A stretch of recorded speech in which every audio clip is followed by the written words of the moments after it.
सांप और कौवा की कहानी। एक बार की बात है, एक जंगल में किसी पेड़ पर एक कौवा का जोड़ा रहा करता था। वो दोनों खुशी खुशी उस पेड़ पर जीवन बसर कर रहे थे। एक दिन उनकी इस खुशी को एक सांप की नजर लग गई।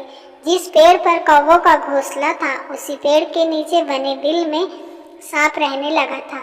जब भी कौवों का जोड़ा दाना चुगने के लिए जाता, सांप उनके अंडों को खा जाता था और जब वो वापस आते तो उन्हें घोंसला खाली मिलता था, लेकिन उन्हें पता नहीं चल पा रहा था कि अंडे कौन ले जाता है। इस प्रकार से कई दिन निकल गए।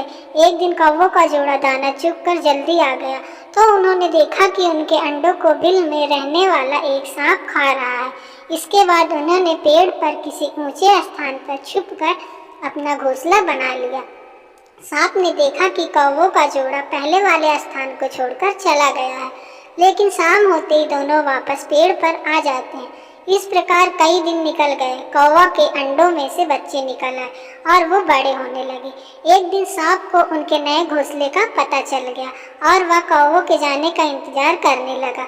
जैसे कौवे घोंसला छोड़कर गए, सांप उनके घोंसलों की ओर बढ़ने लगा, लेकिन किसी कारण से कौवों का जोड़ा वापस पेड़ की ओर लौटने लगा।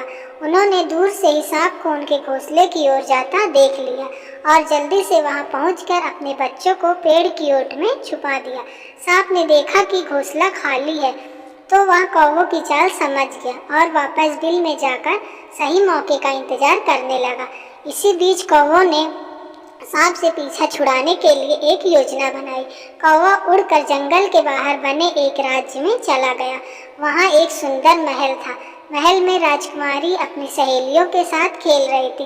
कौवा उसके गले से मोतियों का हार लेकर उड़ गया। सभी ने शोर मचाया तो पहरेदार हार लेने के लिए कौवे का पीछा करने लगे। कौवे ने जंगल में पहुंचकर हार को सांप के बिल में डाल दिया, जिसे पीछा कर रहे सैनिकों ने देख लिया। जैसे ही सैनिकों ने हार निकालने के लिए बिल में हाथ डाला तो सांप फुफकारता हुआ बाहर निकल आया। सांप को देखकर सैनिकों ने तलवार से उस पर हमला कर दिया, जिससे सांप घायल हो गया और अपनी जान बचाकर वहां से भाग गया। सांप के जाने के बाद कौवा अपने परिवार के साथ खुशी खुशी रहने लगा। शिक्षा: कभी भी निर्बल का फायदा नहीं उठाना चाहिए, साथ ही मुसीबत में समझदारी से काम लेना चाहिए।